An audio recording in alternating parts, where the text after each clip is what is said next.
Welcome to the Florida Homesteader podcast, where we bring the pages of the magazine to life, sharing all the stories, the skills, and the spirit of homesteading across the Sunshine State. From backyard gardens to family farms and everything in between, we are here to inspire, encourage, and celebrate the Florida homesteading way of life. I'm Jamie Bateman, your host and editor-in-chief of the Florida Homesteader magazine, and we're so glad that you joined us today. So folks, go grab you some iced tea and let's jump into today's podcast chat.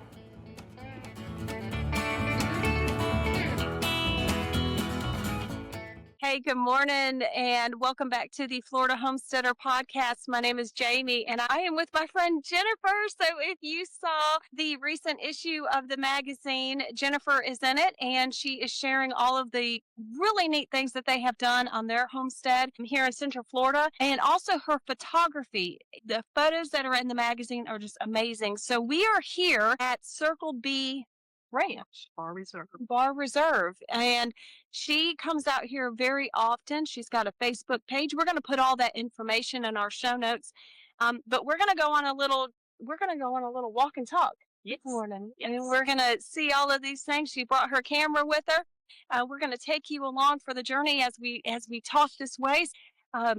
I'm just going to throw out the disclaimer. If it gets a little edgy, y'all got to have grace with me because this is going to be fun. All right, so let's get walking and talking. So, Circle B. Yes. You said that this used to be a ranch. Yes. Okay. How many acres are we talking about here? I do not know.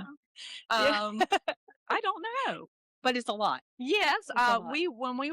If you walk the whole thing, you would walk all the paths. It'd probably be around 9 to 10 miles. Wow. So, usually we walk around 3.5 to 4 on our daily walk. For one thing, I'm really slow because I do of the photography. Yes. Yeah. So I stop and take a lot of pictures and things. So, but if, I do have a friend that comes out here. She does a walking 365 challenge where she gets 365 miles a year or whatever. So she'll walk the whole thing in a day's time, and it'll be about 10 miles for her. Well, how long have you been doing photography? I picked up photography really about COVID year. Okay. I had done some in the past years and years ago, but I was still teaching. I was a retired teacher, not yet. In 2020, I was still teaching. I did online for a year because of COVID. But anyway, needless to say, I bought my first camera. Okay. Then. And so that's when I kind of started getting into it and taking a little bit more seriously. And your photography is gorgeous. Yes. It is. Thank you. It is gorgeous. Thank it is you. amazing what you capture. And all of it's here. All of it's here. Wow. Yes. And it's just a matter of learning from other people. I've met a lot of good photographers, way better than myself. And see, we're already stopping and see what we see. Oh, I see the tip of the ears up there. It looks like an owl. I don't know. Could be maybe an owl is what they're seeing here. So if you're watching this on YouTube, there's some friends here that are with her, and they think they see an owl. It's up in this oak tree back up in there. So kind of hard to see with this camera, but it's pretty neat to see. Like an owl. It does look like an owl. If it was Kathy, she would have found it. And not to interrupt, but it is about 1,200 acres. 1,200. Thank you, Ken. Okay, Ken. Ken, say hey to everyone. Hi, everyone. I was hoping someone knew. So 1,200 acres. That's good. But yeah, they have great trails. Heron Hideout is probably my favorite trail. Okay. And that's what we're fixing to hit here. Okay. Tree frog. And this goes to Otter Park, and there's owls down here. Nice. And right past these big cypress, this past Saturday, I saw the bobcat right here. Oh my goodness. So, you wouldn't normally think it'd be up here, more people, but it's been foggy in the mornings. Not many people were coming out early. I was the only one on the trail. Well, we were. And there it was, Oh, wow. So you've been in this area, you shared with me earlier, over 30 years. Yes. But you grew up locally. Yes. And did you come from a farming background? Did you have experience? Because we're going to talk homesteading also on top of this beautiful setting this morning. Tell us a little bit about your homesteading while we get to the spot where you want us to see. Okay. my husband and I are both raised in Lake Wales. My family lived in town, but my dad was from Alabama. Okay. And he came from farm life. And we spent our summers up there, not the whole summer, but our vacations at his folks' house. Mhm. Very rustic, outdoor outhouse. I remember you telling me that. I think that's in Yeah. I think that's in the In the story, story, too. I yeah. think it is, yeah. And hot wire fences around everything, and we constantly ran into them because we weren't used to Because them. that's what you did. Yeah. I would always get freaked out because we'd go to the outhouse and open the door to go in, Uh-huh. and a chicken would come flying out. It's in there laying an egg in a nest. And I'm like, oh. And then they'd have little pigs. I just loved everything about it. Uh-huh. They had a milk cow, and they had pigs, Uh-huh. and they had a massive garden. And every time, my favorite thing my grandmother made was speckled butter pigs. Man, I loved it when she made this right out of the garden. We'd sit on the porch and shell. They had no air condition. Did y'all have much of a garden growing up? We did. Okay. We lived in town, Mhm. but back then, your housing lots were a lot bigger than Oh, they are yeah. today. Yeah. So we had a decent yard, and, Uh-huh. and Daddy always had a garden out back, Uh-huh. and grapevines and different little things. My mom was real good about keeping it up and Yeah. tending it and picking and all Uh-huh. that good stuff. We didn't have a lot, Mhm. but we always had something growing. Yeah. It was fun, and she enjoyed it. Now, did you all do canning also? No, we did. There we go. Yeah, there's a great blue heron. Yeah. So I'm going to turn the camera around a little bit. You can see it in there. They're real good about catching eels. Eels in the water here? Really? Yeah, but anyway, I was always interested. I guess I was always interested in the older lifestyle. Now, there is some bobcat poop. Okay. I won't show that on camera. Yeah. So we usually know, oh, look what was here this morning. And that looks pretty fresh, y'all. Yep. And Very cool. now, right here by the cypress in this pond, we had a mother hatch her baby gators here this spring. Wow. And then there's another one at the end of this trail. Okay. This is where I see a lot of the painted buntings Okay. this time of year. Mm-hmm. The little birds that are beautiful. Mm-hmm. Now, what is the time frame that you usually come out here? We come, when the fog is not so bad. We like to get here about 7 or Okay. in the morning. But anywhere from 8 to 11 in the morning is our time. A good time. Other people come about that time from like 10 to 1 or 2. They'll find, just depends on what you like. Mm-hmm. That's more alligator time. Okay. Because they'll be out sunning more. Oh, all right. Yeah. Doing their thing. Me, I like everything, honestly. But I want to see the bobcat. Yeah. I want to see the birds. Little birds like to be up early. So, things like that. It seems pretty quiet. Just like even on the farm, though, you want to get out early. Yeah. They all start early. Yeah. And so, I always had an interest in cows and all kind of farm things. And I always wanted to raise like cows or goats or something. And Steve grew up with his family raising horses, and they had cows, and he actually was a rodeo guy. He rode bulls. Oh my God. Very neat. Yeah. Hey. Get out of here. She's asking for an autograph.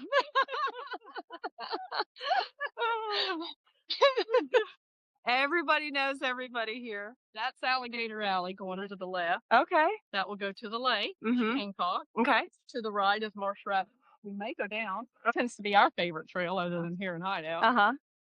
And you see all kinds. Oh, yeah. Those are whistling ducks.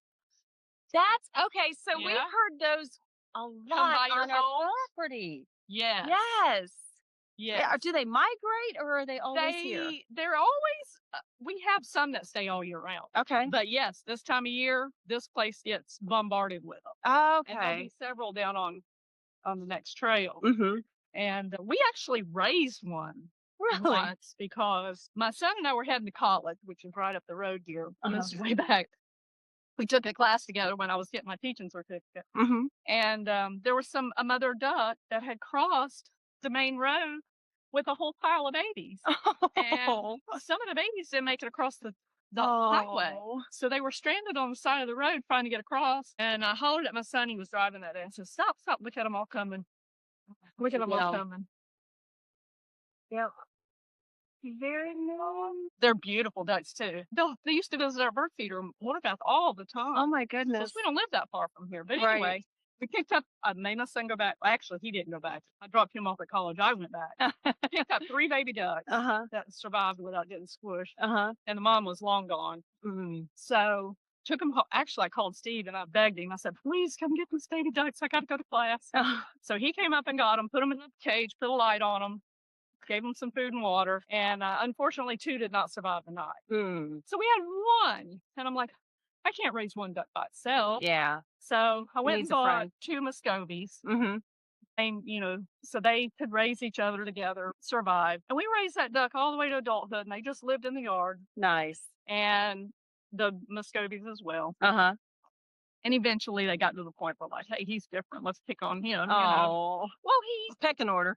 Pecking order. He flew away, which was great. That's what we wanted him to do. Yeah. We're right here close to Circle B, so I'm sure he came over here. He probably did. There's a big alligator here. Oh, wow. And springtime, me and Ken, that man we saw earlier, and several stood here and watched this mother be ever so gently carrying her eggs from her nest to the water and hatching those babies. Wow. That was the most amazing thing. She hatched them right here. Oh my goodness. I'd ever seen. And she had a pile. I bet she did. Steve was in the rodeo. Oh yeah, he was. Yeah, that's interesting. That's fun. And then, okay, so you kind of grew up doing all of this. You got to your property how? I was 19 when we got married. And we were from Lake Wales, so we worked in Lake Wales, but he went to work for the city of Arto. He was pursuing his career in wastewater management. Okay. So he went to work for the city of Arto, so we moved to Arto. And we started there. We were there for 5 years. He ended up transferring and moving over to the city of Lakeland. So we tried that for a little while. We bought property in a mobile home. It was I worked for a bank. And so that was our first taste. We always wanted to be out. We never wanted to be in the city. And so it took us a little while. But eventually, we ended up in Winter Haven. He stayed with the city of Lakeland for his whole career. And we found this property where we are now. So we bought that. It's not a lot. It's just 3 acres. We fenced it all ourselves. Post hole by post hole. Does fencing ever end, though? No. That's going to be our demise, I swear. Yes. Yeah. Steve dug every post hole except the few that I could manage to dig. And we pulled it with our little bitty Ford Ranger pickup truck and at the time and stretched it and got it all up. We hand built 2 barns for, by just little by little. Yeah. Just getting things up. And we wanted goats right away. I mean, even when we lived in Marco on that mobile home in a little 3/4 acre plot of land, I still had chickens. Oh, nice. Away. And you brought them with you? No, by that time, I don't even know what happened. I don't even remember. Yeah. Because we ended up moving to a house for a while. Okay. In the neighborhood. Okay. So until we got back out there. But that was the first thing we wanted to do was get a place ready for some goats. And we did. And so that's how we started. And, by the time we got out there on our current property, our son was about 4. And I did not work. I did not want to work and send him off to daycare. We tried when he was little, and I was like, man, this is for the birds. He's sick. We're all stressed. It's no fun. We didn't care for anybody that we found to watch him. So it didn't work out ever. That was the end of that. Yeah. So 33 years later, we're still on this property, and we've been through multiple gardens in different places and multiple sets of goats and multiple sets of chickens. And we've had turkeys, we've had geese, we've had ducks, we've had guineas, and we even had a pheasant one time. We've had rabbits. If you can imagine it, we raised our own cows, we had beef.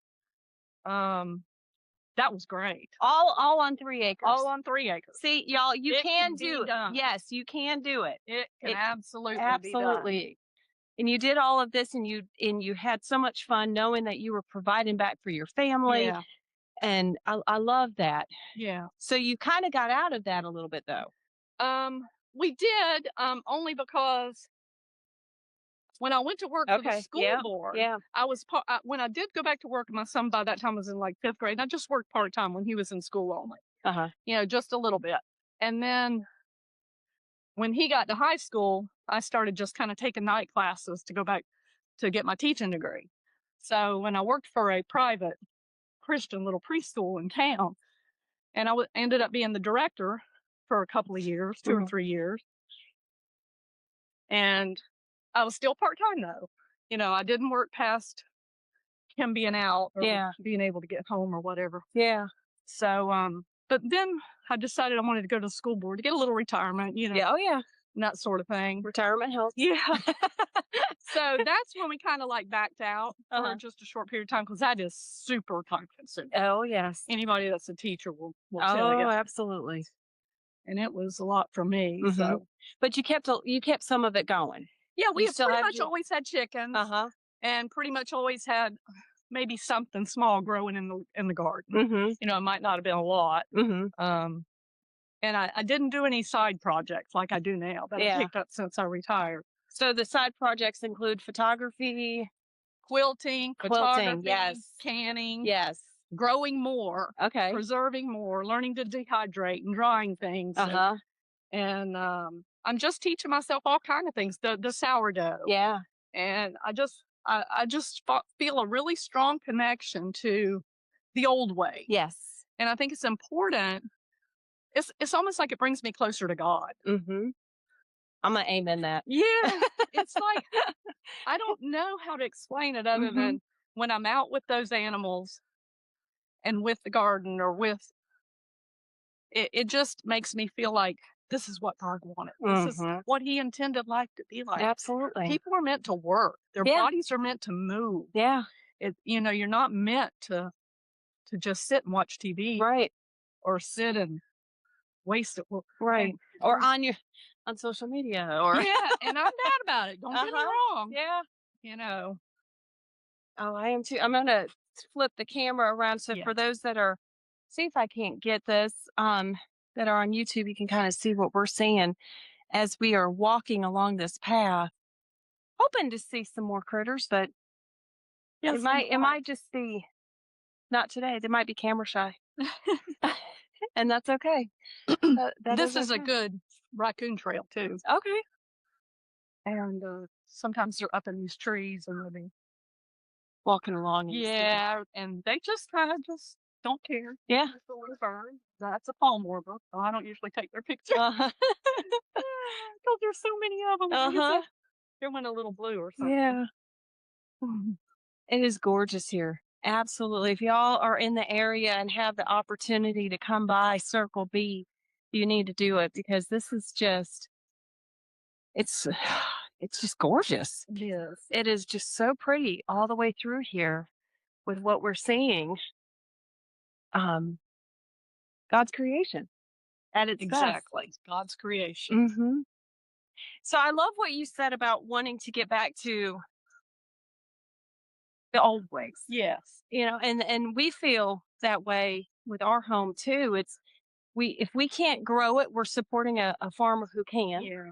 But I would much rather preserve that food in a form of, like you said, canning, or we have a freeze dryer. So even freeze drying some food, anything along those lines. I would rather shop in my pantry than shop at a grocery store or anything like that. And it's just even teaching our kids how to do this and keeping those traditions alive is so important. Yeah, I feel like it is too. And I know with COVID, when it came along, I think that kind of sparked a lot of this type I think it did too. Yeah. This attitude in a lot of people, because everybody saw the shortages in the grocery stores. Yeah. And so, we didn't know what was going. No one knew what was going to happen. So I thought to myself, well, we better have some stock of supply. Mm-hmm. You just don't know. Mm-hmm. And it's always good to have some staples like dried beans Yeah, and, yeah. those kind The of things. rice and all that. Yeah. So I made sure I got those and put them in jars and did the vacuum sealing. Yeah, yeah. And so we have that. Uh-huh. I don't think we might starve after a couple months, but at least we got a few months time. I had somebody ask me one time, they said, do you like to do your canning and everything? Or they actually asked me if I was a prepper. Yeah. And I said, no, I mean, not in the sense, I mean, I might be prepping for my next meal, Right. but I'm not necessarily prepping for the zombie apocalypse. No. We can to give us enough for like a year until the next season. Until the next season. Mm-hmm. Yeah. And so that's how we do a lot of ours. And those that are doing the prepping, that's fine. That's just not our calling. Right. What we want to do. Well, and we always have to remember what God said. Don't worry about tomorrow. Yeah. Worry about today. Yeah. So, I mean, I guess we have to be smart in the sense that have a little bit to last you for a little while. Absolutely. But like you said, just plan for your canning, like whatever's in season now, can it up and save it and then eat it throughout the winter or when you don't grow those things and then you have it. I grew up in this atmosphere of canning and growing and vegetables and just everything. We just did that. My mom was that way. My dad was that way. He hunted. So we had everything at our fingertips. But I remember when COVID hit, look through there and you see a really huge alligator. Oh, I see it on the bank. Yeah. Okay. I don't know if the camera is going to pick this up or not. But a little closer and get a better look. So I can see it. It's through the trees here. I don't know if I'm pointing at the right spot. Maybe about right there on the camera. We'll see. We'll try to get a different angle. Good morning. Try to get a different angle. And I do see it. Wow.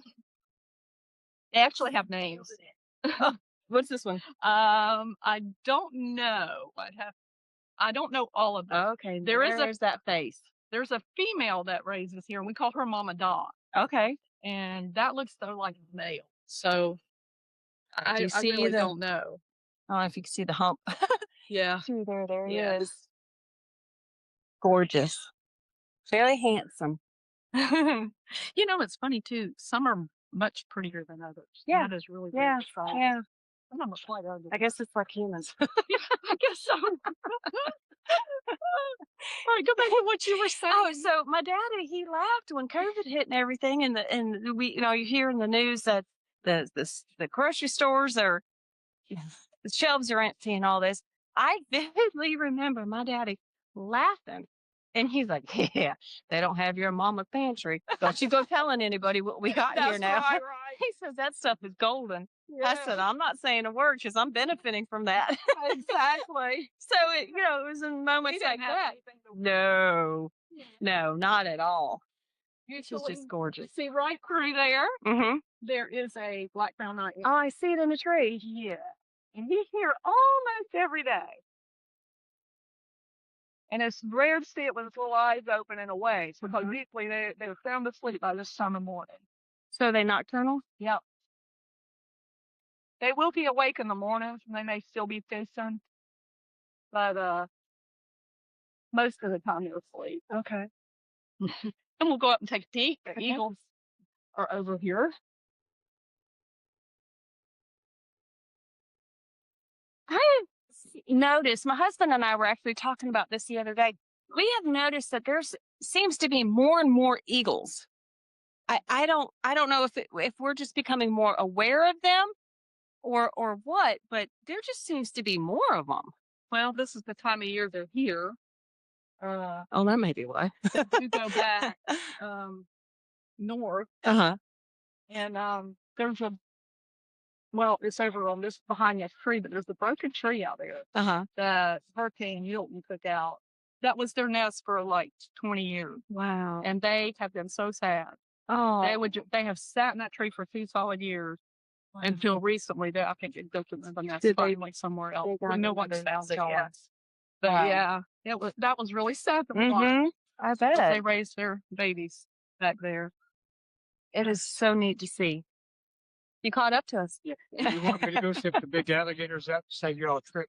Yes, that one? would be fabulous. We saw one over here. Yeah, Yeah, this one here. He's really big, huh? So you're working on your quilting. yeah. And I had to pause for a while because I injured my back, so I had to give it time to heal. And I'm ready to get back in there and get to it again. So. Get going on it. Yeah. Which would be fun to do. Yeah. We have become very fans of quilting. Well, good. I love it. I love quilts. Are you doing it? Oh, no, ma'am. I do crochet. Oh, I love that's to good. crochet. I've never been able to do quilting. So you're working on your sourdough. You love what you're doing with the quilting, growing that, and you got your cabbage. What is next on your horizon for y'all? Well, I've been doing some herbs, Uh-huh. like drying my own herbs Uh-huh. and making tea. I don't have anything necessarily picked out yet Uh-huh. that I want to try next, but I'll know it when I see it. It's just kind of one of those things It that evolves. it's this evolving way of doing things. Yeah. I'm really enjoying trying new things in the garden, and I like the fact that when I get a bounty of something, I can can those things. Yes. Or I can freeze those things. Yes. Or whatever. So I'm still, I want to keep that going up cool. Oh, absolutely. And I am going to get a new bunch of chickens this spring because my girls are really old. And they're not laying as much as they used to. And they're just taking up residence and eating free. So I will start with a fresh batch this spring. Yeah. And we have a pen available that the last few goats we had were in 2021. And we had built a little pen for them. We still have that pen available, and we have some extra chickens in there. Actually wanted turkeys at one point. Steve wants quail. We tried for a little while, and we have quail. I love them. They're so sweet.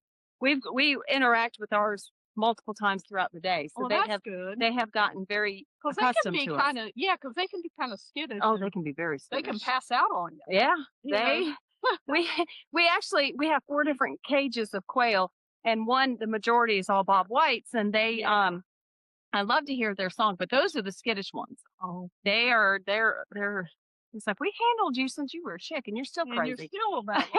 Steve may want some if you have any. Oh, we have some. We've got some in the incubator right now. Oh, so good. Yeah, okay. I will let you know. See, this is how you do it, y'all. That's right. You network and you barter and you do all this kind of fun things. So that's neat. Do you all get to a lot of farmers markets or anything? Not a whole lot. Yeah. There's a new little. Winter Haven does have a market. We of course go to Armandale for the market sometimes, but I don't buy a lot there unless it's something like I want Plant City strawberries. Absolutely. Something like that. But last year, I wanted strawberries, so we went to Fort Meade and picked them. Is that at Lake Buffin Farms? Yes. Yeah. We love Lake Buffin Farms. Yeah. We go there all the time too and pick them. And so we just went there, and then there's Payne City has a peach orchard. Really? So we went up there and picked peaches.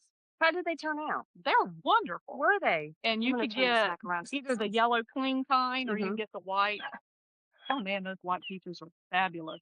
How big are they here? They're just like normal size. Small, peaches. But not the huge ones. But they're regular size peaches. I did not realize. I'll have to get that address from you. Yeah, they were really good. There's all the whistling ducks if you want to get a look at them.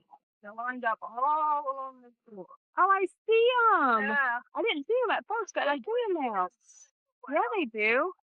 I don't know if y'all can see it on the video or not. Yeah, unfortunately, they're always on the wrong side of the sun. Oh, there. There's a snowy egret in here. And those are the ducks. The whistlers, yeah. Okay, Steve said there is one alligator up there. Okay. If you want to go up and see it. Sure. Okay. I hear those ducks all the time, but I've never really seen one. Yeah, they're really pretty. And they have like a little tuft on their head that comes up sometimes when they're like on alert. And when they used to visit our bird feeder, we kept corn out for the duck. They would come in and raid it every morning and every evening. And they would one would watch. One would be like watch out. It's so cool. The sandhills do the same thing. One will be watch out while the other one eats. And then it's like they'll switch roles. Yeah, you learn a lot about wildlife just by watching. Oh, yeah. I want to warn people who come here. The gators here are not the same as everywhere else. I don't know how to explain it because they're used to people walking all the time. I'm not saying they're friendly because they're not, but they will tolerate you to A certain degree. see them. Right. You know, so I don't ever stand directly in front of them. No. You know, maybe off to the side. And, you know, you can usually tell. Yeah.